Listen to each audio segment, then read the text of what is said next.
Hello there, ladies and gentlemen, Sigval here and welcome back to another video. So yeah, I got 20 mil threats. As you know, I think threat is irrelevant, and it is. You shouldn't necessarily strive towards having a big number over here, but I think it's a good checkpoint to have an excuse to show you guys some of the characters I have and some of the builds I have, because some of you have been asking for that for a while. And let's get into it. We'll first get into the characters and then the artifacts that I have here. This is my main account, and as a reference, I have spent so far, I think, somewhere between $600 and $800 on it. But at the same time, keep in mind, I started spending money on it only after I made money from my YouTube channel, and I don't necessarily advise spending money. So as far as the character unlockments go, only things that I don't have are these three, and I have no will to strive towards getting them, because those two are trash, and this man is not that trash, but he's too much of a bother to get to be worth the effort. So let's get into it. First I have over here the Confluent Sakuman. He's got I do have two gear sets, two hands for him, because this one's got fast attack chance, and this one's got attack. I usually use this with attack in league rates when I want to use Beta Club.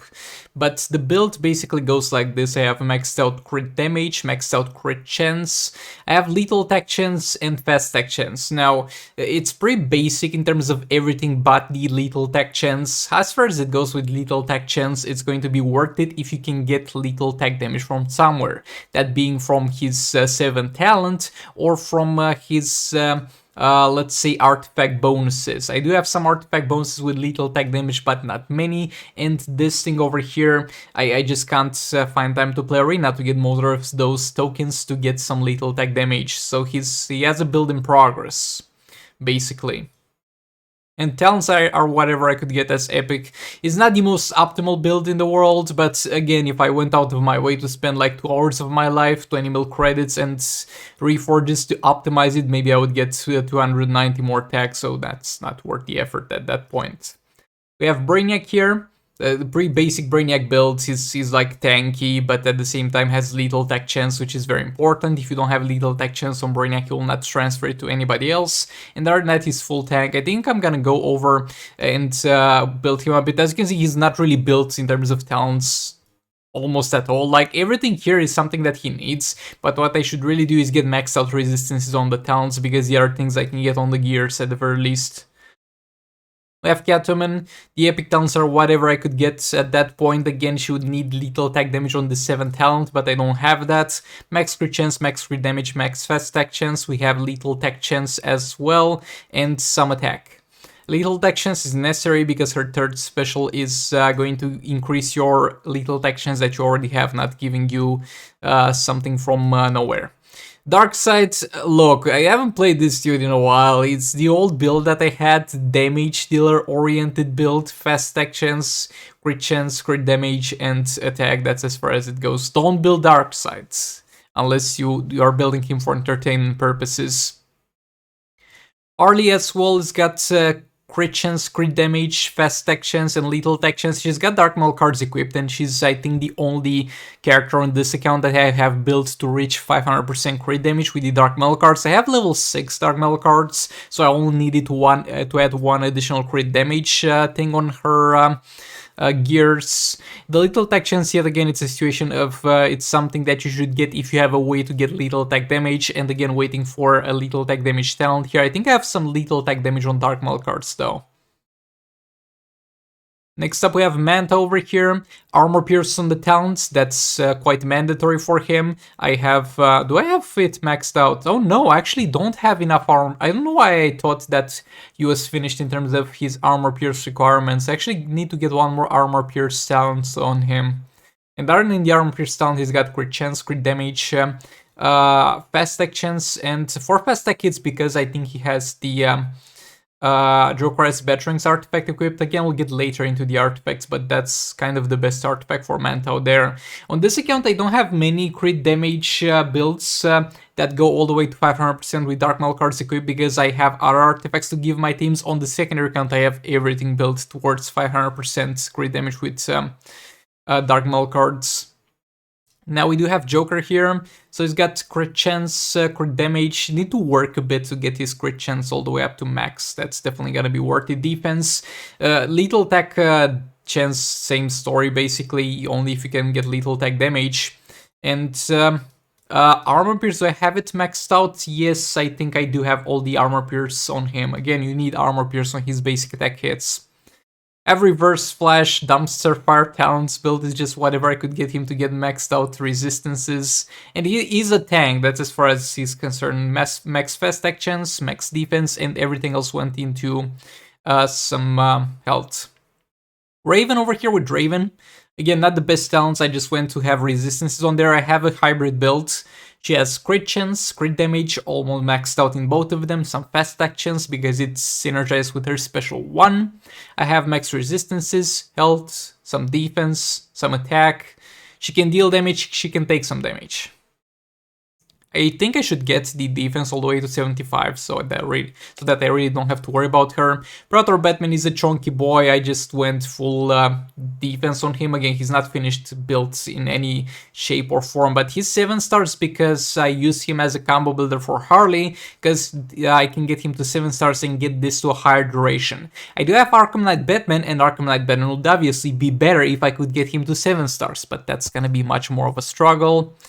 Grodd Chunky Boy, his damage dealer, crit chance, crit damage, lethal attack chance, and fast attack chance. Need to get more lethal attack chance on him though. Though yet again, I'm always using him with Brainiac, so he gets all the lethal attack chance he needs from Brainiac. EPI is a hybrid build, crit chance, crit damage, fast attack chance, and defense. They don't really give her much resistances, and she's got a decent amount of health. And she is missing armor pierce on the talents, but this is if you want to get real sweaty, to put armor pierce on EPI's talents. So Banshee here, again, a little bit of a dumpster fire build in terms of the talents. I do have a lot of crits, I just need to find time to reroll those. Though, if I went out of my way to get the best possible thing, she would get like maybe 500 more attack, and that's not really a lot. Max crit chance, max crit damage, the defense is maxed out because it's just how it is. It's something because of her gear set bonus that gives her some defense, and she has 2 gears over here that give passive defense. I think she's the only character in the game that does that. I have Multiverse Flash, didn't really focus on my Multiverse team that much, but he is good to go. He's got defense, some health, and some fast sections. Health is quite low on this dude, though he doesn't need that much health. Martian Manhunter, character that I'm almost never using, because I just prefer Reverse Flash and he's not that much better, but nevertheless he has health, defense, and fast actions. Fast actions is too high actually because he gets some form of the passive, but it doesn't matter. Multiverse Armored Supergirl, nothing but attack. You don't need anything on her but attack because she gets everything else from Multiverse Flash and her 3rd special. She's 7 stars, by the way, classic Superman. I think I would try the damage dealer build on him. Yeah, somewhat of a damage dealer build, not finished, but he performs underwhelmingly, so I had no reason to continue pursuing that. Arkham Knight Ben is a chunky boy. He almost has the perfect amount of health. The perfect amount of health would be obviously 69 for 20, but sadly I only have 69 for 5-6, but that's close enough, okay? He's doing well enough. Hold on, I just clicked and got my... There we go, I got my bar from the windows all the way up to the right side, because I misclicked. But that's fine. He basically has as much health as he can. All he has on his gears is health, so he can tank berserk characters that deal more damage based on more power they have, and he needs to tank those super moves, and he can do that. This man I also haven't used in a while. He's a damage dealer build. But yeah, not really touching that much these days. Dr. Fate is a tank. He's a tanky boy. He's got maxed out defenses, I mean close to maxed out. He's got defense, fast actions, and the rest goes into health, obviously.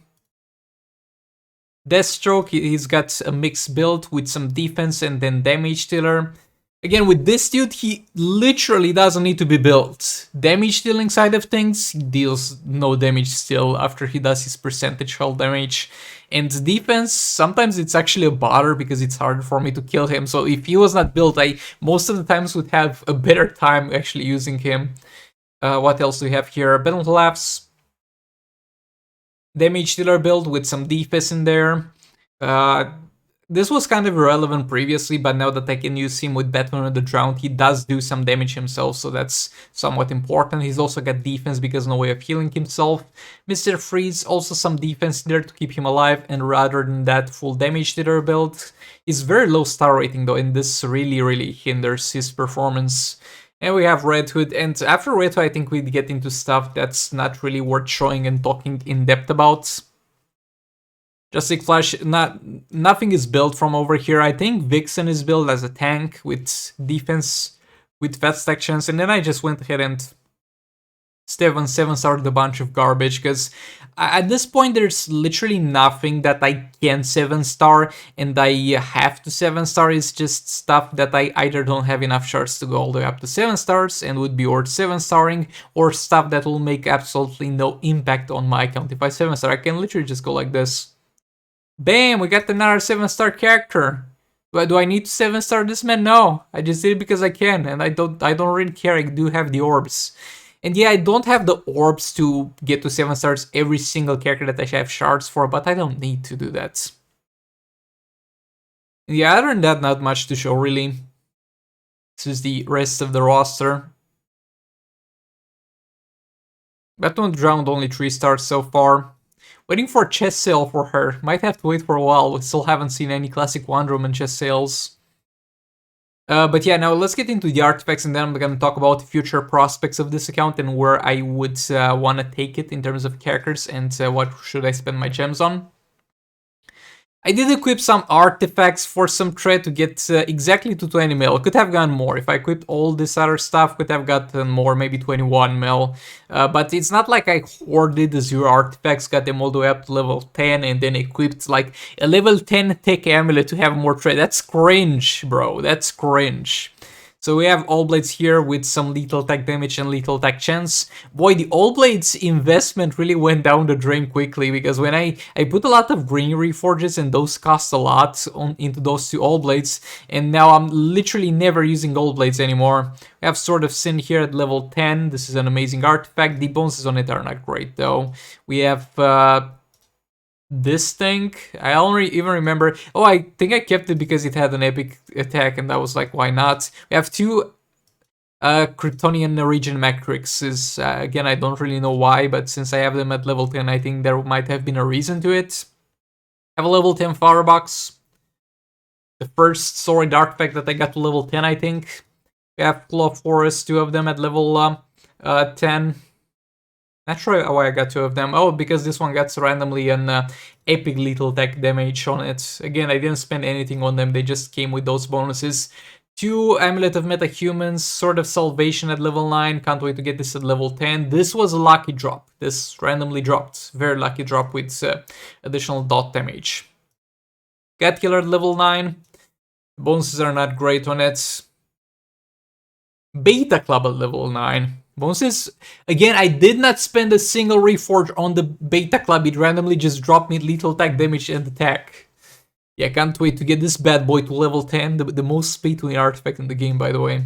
Joker has Batarangs at level 8. Can't wait to get them at level 10 as well. I like them very much. They're not as good as Beta Club, but they're good. Kryptonia Ring, I randomly dropped it at level 7 from one of the bundles that I bought, and I just kept it for passive stats.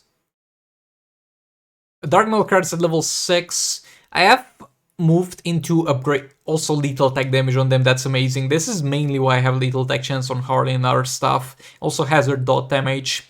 So I stopped upgrading them because other than having passive bonuses in the Dark Knight Soul Raids, the only thing I'm getting from them is more crit damage, but my build already facilitates max crit damage, so it would be kind of wasted. I will upgrade it eventually, but I prioritize the Joker as Batarangs. If you don't have Joker as Batarangs, definitely upgrade this.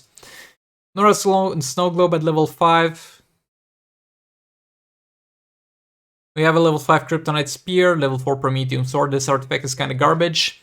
I keep it for passive stats mainly. Hand of Sand at level 3. This artifact is so inconvenient to use. I might upgrade it at some point just because it gives high passive stats, but yeah. Electrax, I randomly dropped it and kept it. Thermal Gloves, I dropped it and kept it. Trigon Staff and our Sword of Salvation, dropped them and kept them. Rib Tickle is what I got from the Injustice Pass, the free one for the anniversary. It's a garbage thing, but why not keep it? I mean, it only gives me 3k to shatter, and I'm likely to never get that artifact again, so let's skip it. We got some other level 1 artifacts. Entropy will be the next thing I upgrade after I get more materials, because I'm done with the firebox. Another firebox in there. And Dark Metal cards at level 1. Astro Harness, again, randomly dropped it. I'm gonna keep it. Not sure if I'll ever get to upgrade it, but I'm keeping it for now. And the other level 10 All Blades, and this one I think has damage on third special. So yeah, this is the account. This is everything that's at my disposal. Now, in terms of future things that I wanna do, in terms of getting characters, I want to get Manta to 6 stars, though I don't think this will be the first priority. The first priority would be getting Mr. Freeze to a higher star rating, because having this passive at a higher level is insane, is absolutely insane damage increase. And currently he's at the point where he can one-shot with Beta Club Draven, but if he's strong enough he can one-shot with Beta Club Brainiac, saving Draven for another team. Penal Laughs and Deathstroke, I don't really care about upgrading their star rating. Vixen, I don't care that much. Where's Classic Wonder Woman? There she is. I would love to have her at a higher star rating. And other than that, Baton the Drowned also would love to have a higher star rating, because she is the thing that actually increases the Baton Laughs damage. You could have a 7-star Baton Laughs and a 3-star Baton the Drowned, and it would perform worse than a 5-star Baton the Drowned and a 3-star Baton Laughs. That's again, considering Beta Club in the mix there. But yeah, that's the account. Thank you so much for watching. Let me know in the comments how much thread do you have, and if you think thread actually matters, because it doesn't matter one bit.